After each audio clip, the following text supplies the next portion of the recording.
हमारे साथ आज डॉक्टर बाबा साहब आम्बेडकर जी का महापरिनिर्वाण दिन है और आप यहाँ आए मुंबई में चैतन्य आपने बाबा साहब को अभिवादन किया। क्या कहेंगे बाबा साहब को किस तरह से अभिवादन करना चाहते हैं इस देश में तो बहुत सारी जो घरामद बढ़ रही है क्या कहेंगे? आरएसएस के लोग ये कह चुके हैं कि डॉक्टर बाबा साहब अम्बेडकर के संविधान को समंदर में फेंक देना चाहिए, कूड़ेदान में फेंक देना चाहिए और ये भी लिख चुके हैं ऑर्गेनाइजर में कि हमें बाबा साहब अम्बेडकर का संविधान नहीं मनुस्मृति चाहिए। ये कह चुके हैं आरएसएस के लोग। तो यही सोच वाले फासिस्ट मनुवादी पूर्ववादी लोग सत्ता पर काबिज हैं। हम देख रहे हैं कि कितना उत्पात मचा रहे हैं।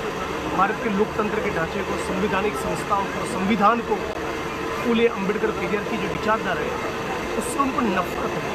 तो हर कीमत पर संविधान को ख़त्म करना चाहते हैं। तो हमारा ये कर्तव्य बनता है कि आज बाबा साहब अम्बेडकर के महापरिनिर्वाण के दिन पर उनको याद करें, उनकी विचारधारा को याद करें, उनके मूल्यों और सिद्धांतों को याद करें और डटकर मुकाबला करें फांसीवादी ताकतों के खिलाफ। यही आज के दिन का संदेश हो सकता है। आज भी इस मुल्क में 18 से 20 करोड़ लोग ऐसे हैं जिनके सड़कों पर शेल्टर नहीं है, करोड़ों लोगों के घरों में बिजली नहीं है, शिक्षा नहीं मिल रही, सरकारी स्कूल बंद हो रहे, एजुकेशन कंप्लीट प्राइवेटाइजेशन, BSNL से लेकर एयर इंडिया से लेकर हमारी जो संस्थाएँ थी उन सबको बेचना, उसके अंदर भी कॉन्ट्रेक्चुअल और आउटसोर्सिंग की एक्सप्लॉइटेटिव शोषण करने वाली प्रथा, इन सब के कारण दलित, आदिवासी, OBC, BMT ये जो मजलूम वर्ग है तो पहले से ही शोषण और अत्याचार अन्याय का शिकार था और भी उसका जीना नर्क हो चुका है। इन तमाम लोगों को साथ में आकर एकजुट होकर मुकाबला करना पड़ेगा। आपने जो राष्ट्रीय दलित अधिकार मंच के माध्यम से जल जमीन जंगल जो आदिवासी मतलब जब हमें स्वतंत्रता मिली तब से आज तक उनकी लड़ाई इसी मुद्दे पर है, अब उस मुद्दे पर भी काम कर रहे हैं, तो क्या कहेंगे? बाबा साहब अम्बेडकर का ये सपना था कि गाँव में बसने वाले जो भूमिहीन दलित हैं उनके बारे में सोचा जाए, उनका ख्याल रखा जाए और विशेष तौर पर उनको ज़मीन का आवंटन हो रहा है। क्योंकि गांव में जो सोशल स्टेटस है वो ज़मीन के साथ जुड़ा हुआ है। तो उनके कहने पर दादा साहब गायकवाड़ के नेतृत्व में इतना ज़बरदस्त भूमि सत्याग्रह हुआ कि कम से कम 3.5 लाख लोग उसमें डिटेन हुए थे, उनकी गिरफ्तारियाँ हुई थी। उस आंदोलन के चलते 8 से 10 लाख दलितों को ज़मीन का आवंटन हुआ। लेकिन बहुत सी ज़मीन ऐसी है जिसका आवंटन केवल कागज़ पर है और यदि अडानी और अंबानी को ज़मीन चाहिए तो तुरंत उस पट्टे का पोजीशन मिल जाता है, उसका कब्जा मिल जाता है। लेकिन यदि आदिवासी, OBC और दलित को ज़मीन का आवंटन होता है तो उसका पोजीशन नहीं मिलता। उसमें भी विशेष तौर पर दलितों को तो बिल्कुल नहीं मिलता। तो मैं पहले से उस मुद्दे पर लड़ रहा था। उसके बाद जब ऊना का आंदोलन हुआ तो हम लोगों ने नारा दिया था कि गाय की कुछ तुम रखो, हमें हमारी ज़मीन दो, हमें तो ज़मीन से मतलब है। तो फिर उसके चलते हमने गुजरात में बहुत सी लड़ाई लड़ी, बहुत से आंदोलन किए, सड़कें जाम की, बहुत से मुकदमे भी जेलों में भी गए और आदि नतीजा है कि करीब 600-700 करोड़ की ज़मीन एंटी सोशल एलिमेंट्स जो जातिवादी लोग हैं उनके कब्जे से छुड़वा कर वापस करवाए। तो इस प्रकार के मुद्दों के ऊपर लड़ रहे और आगे भी इंकलाब होता रहेगा, लड़ाई जारी रहेगी।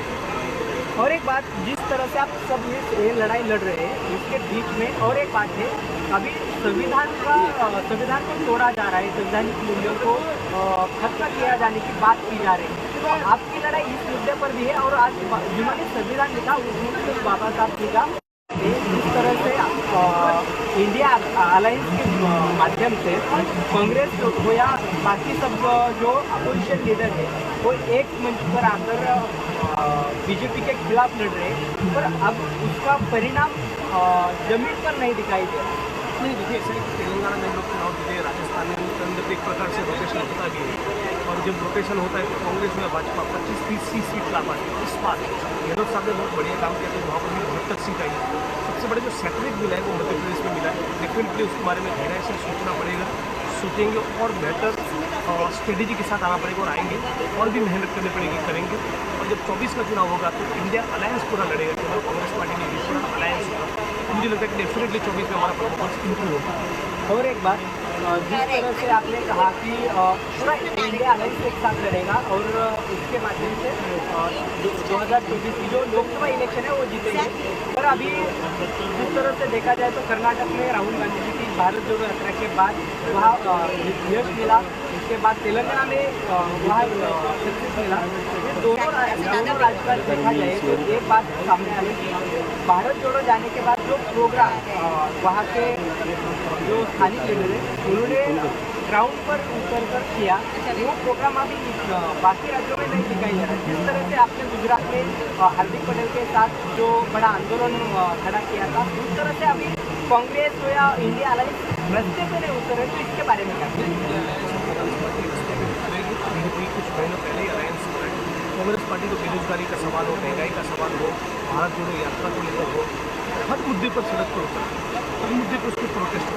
मैं जब आसाम की जेल में था तब भी बहुत बड़ा प्रोटेस्ट तो कांग्रेस पार्टी करी और इंडिया अलायंस उसके बाद कॉन्क्रीटाइज हो जाएगा।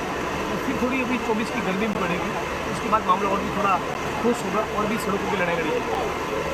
आप महापरिनिर्वाण दिन के उस आज के दिन पूरे देशवासियों को क्या संदेश? यही संदेश देना चाहेंगे कि ये रविदास की, नानक की, कबीर की, गौतम बुद्ध की भूमि है, मुनवर करती रहेगी। यहाँ पर नफरत और हिंसा, घृणा ये नहीं चलेगा, ये नहीं चलना चाहिए। प्यार और मोहब्बत से ही मुल्क आगे बढ़ सकता है। जिस मुल्क में अमन और शांति नहीं है वहाँ कभी तरक्की नहीं हो सकती। और हम तो गौतम बुद्ध की भूमि से आते हैं, तो हम लोगों को तो दुनिया को संदेश देना है प्यार और मोहब्बत। ये जो RSS और भाजपा के लोग तलवार और त्रिशूल बांटते हैं और कमज़ोर तबकों के बीच में तलवार और त्रिशूल बांटते हैं, जो बेरोजगार है। अमित शाह के बेटे को BCCI के चेयरमैन बनाता है। कमज़ोर तबकों से आने वाले जो हिंदू हैं उनके हाथ में तलवार और त्रिशूल बांटते हैं। हमें तलवार और त्रिशूल नहीं, कलम और किताब पकड़नी है। धन्यवाद। हमें तलवार और त्रिशूल नहीं, कलम और किताब पकड़नी है, ऐसा जिग्नेश मेवानी जी ने कहा है। इस आज डॉक्टर बाबा साहब अम्बेडकर जी का महापरिनिर्वाण दिन है। इस मुद्दे आज के दिन उन्होंने यहाँ आके मुंबई में चैत्यभूमि में अभिवादन किया और बाद में हमारे महाराष्ट्र के साथ बातचीत की। आप सब इस मुद्दे को लेकर आपके मन में जो कुछ सवाल है और इस मुद्दे को लेकर आपको क्या कहना है, कमेंट बॉक्स में बता दीजिए और देखते रहिए महाराष्ट्र टाइम्स।